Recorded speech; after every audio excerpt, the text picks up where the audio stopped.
join welcoming the Vice President for Data Centers at Google, Joe Kava. Thank you, Joel. Thanks for having me. Thank you, Joe. First of all, we sort of get it, Google data centers in charge, but give us a little bit more of a picture of what your footprint is, what the data center, your data center world encompasses. Oh, I love backstage. Hey. Okay, it's the ghost of Christmas past, I think. All right. Shall we take this again? Is your mic, do you want to try your mic? Hello. Yes. All right, we're getting emergency provisions here. Running up.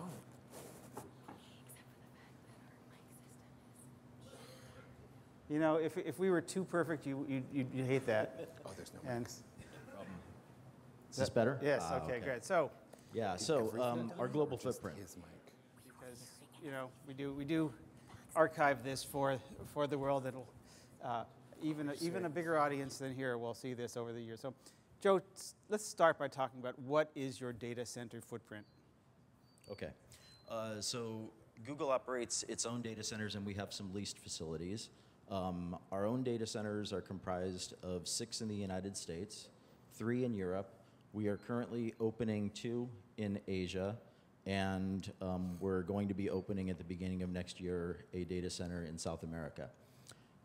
In addition to that, about still 20-ish% of our total global footprint is in leased facilities that we've had for many, many years. So for your own facilities, give us a little sketch of, is there a typical footprint in terms of the size? I'm not sure if you're allowed to reveal the number of servers or anything else, but what can you tell us about it? Sure, they vary in size across the world. Our total global footprint for the whole company in 2012 was about 377 or 376 megawatts.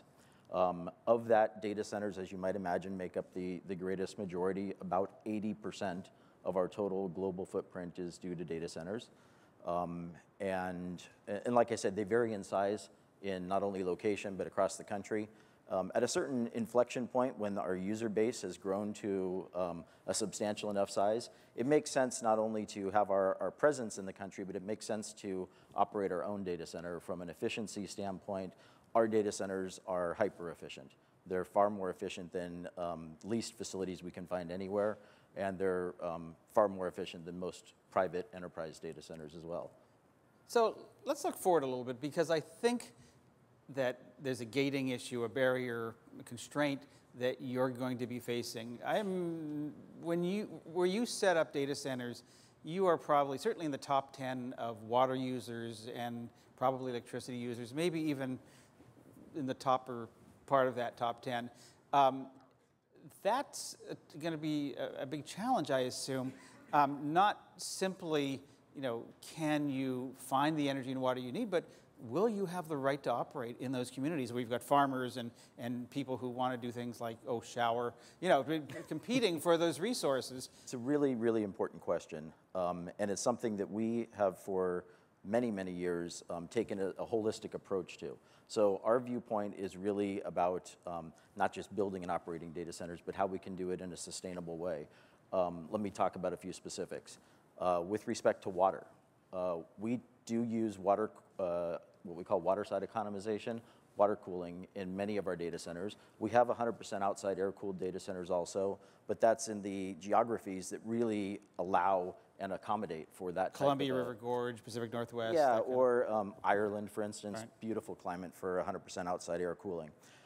In the areas where we have chosen to use water, and we use water specifically because the heat capacity of water is far greater than air. And the engineers will know what I'm talking about, but basically you can cool a lot more efficiently with water than air. What we've done is we've invested heavily in using recycled water, because it doesn't have to be potable water to be good enough to cool your data center. It just has to be good enough for industrial use. So like for instance, in Douglas County, Georgia, we operate one of our data centers there. We built our own side stream plant that takes roughly 30% of the capacity of the wastewater plant from the county.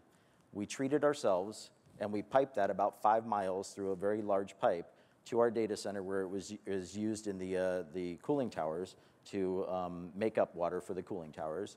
And then, because we also didn't want to burden the other side of the equation, which is the sewer system, we built our own wastewater or effluent treatment plant on site.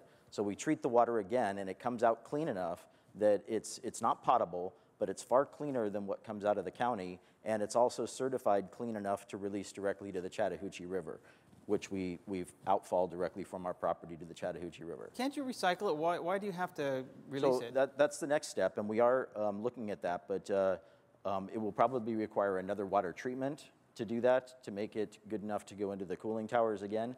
One of the things that happens in cooling towers is because of the evaporation effect, you get a condensation effect, which means that you condense more solids. So we have to be very careful about what we do with those solids.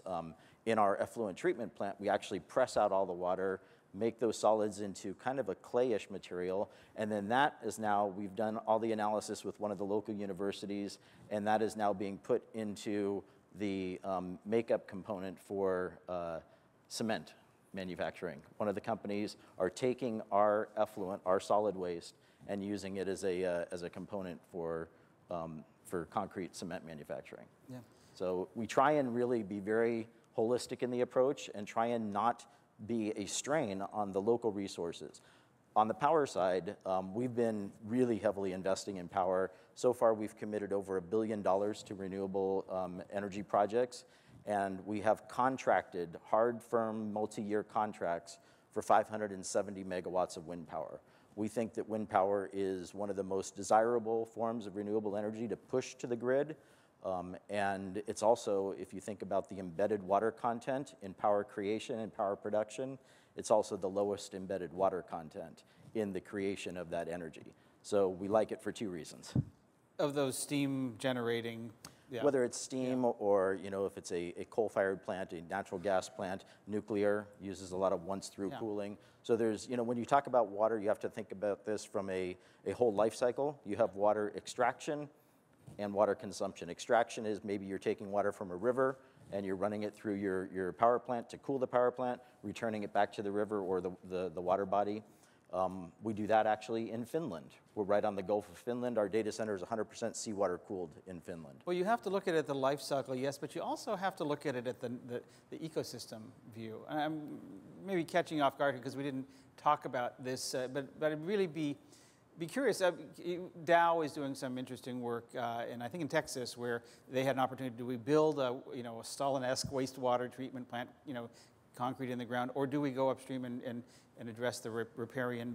We make sure that the water that's coming upstream is going to be good for a long time, so we can ensure that the natural cycles that allow both upstream and downstream, that allow the water, the way nature would do that, to take care of itself. Are you sort of looking at, since you're such a big water user, of the ecosystem in which you're operating and how to ensure that you have the long-term availability for water? Absolutely. I mean, there's two reasons. One, because environmental sustainability is one of our core values, and it's something that we take as a high priority in our design site selection criteria.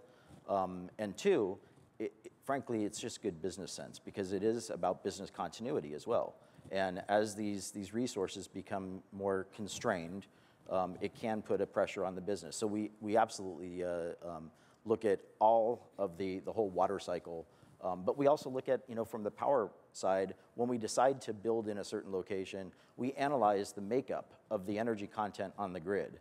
And then we work with the power providers, and they all know, I can guarantee you, all of them know very well what our priorities are in terms of driving renewable energy onto the grid. This sometimes is in direct conflict with their current business, but we've made great strides. I'm really proud of the work that we're doing with Duke Energy. And we've formed a legislation that we're bringing to the legislature to allow not just us, but large consumers of energy in Duke's region to ask Duke, as the experts, to go out and source renewable energy projects on that customer's behalf, and the customer will pay the extra for that through an energy tariff. But this really gives the energy companies, who are the experts at this, the incentive to bring on renewables, which oftentimes are, in today's reality, are more expensive than traditional or fossil fuel-based. Let's talk about the cost part of that, because that is arguably a competitive disadvantage. Why would you do that, and how can you do that? How can you justify that? Well, it's not frivolous expense, of course. As you can imagine, we have a very rigorous TCO model that we vet out for all of our investments. Total cost of ownership, right. And that model is based on not only the actual current return on investment that we heard our friends from CH2M Hill talking about, but it's also about the business continuity. It's about some of the intangibles they were also talking about safety and security. But it gets back to our core values. And Larry Page, our CEO, is adamant about this, that Google will have a net positive impact on the world that we're looking at, or that we're living in. And to that extent, he's the first one that challenges all of us to think about 10x improvements. And what should we be, because oftentimes in business we start talking about, okay, next year we're going to be 10% better than this year, right? I'm going to save 10% more money, I'm going to be 10% more efficient. And frankly, that artificially constrains our thinking, because now we're just thinking about doing things the same way, but doing them a little bit more efficient, squeezing them a little bit more. But if you are challenged with doing something 10x better than what you're doing it today, you unconstrain your mind and you think about things from a different perspective, and anything now becomes possible. And so, even if you don't achieve 10x, maybe you achieve 2, 3, 5, 7x, that's a whole lot better than the 10 or 15% that you were shooting for in most traditional environments. Let's go to a question from online. Mo? Hi, Joe. This is related to the 10x comment, actually. Tyus Pinero from online is wondering how your data center activities are linking up with Google's broader sustainability goals. Across Google, we have sustainability focus areas in our corporate real estate, in our total life cycle analysis for our products that we manufacture and distribute, and data centers. I mentioned earlier that data centers are the largest component to our total carbon footprint today. They make up about 80% of our total carbon footprint. And for round numbers, it was our total carbon footprint in 2012, before our offsets, was 1.5 million metric tons of CO2 equivalent. After our offsets, it was 0. We are 100% carbon neutral and have been since 2007. So data centers are a very important aspect of that. And the first aspect of that is making the data centers hyper efficient, because the best energy saved is the energy that wasn't used in the first place. And our data centers are twice as efficient as the average enterprise data center, or consume 50% less energy per compute than the average enterprise data center. So they make a very, very important contribution to our overall sustainability goals at Google. Well, the Google world's going to continue to change. You're becoming a car company. You're obviously the biggest broadcast video casting company. God knows eyewear and a whole bunch of other things. And so that's going to, I imagine, change your data needs. So we're going to be watching that and wanting to continue to visit how you're managing to meet those needs in a world that has constraints. So. Yeah. Yeah, absolutely. And we will continue to change and challenge ourselves. And I'd be happy to talk to you more about it in the future. Please join me in thanking Joe Kava. Thank you, Joe. Thanks, Joe. So much. Good.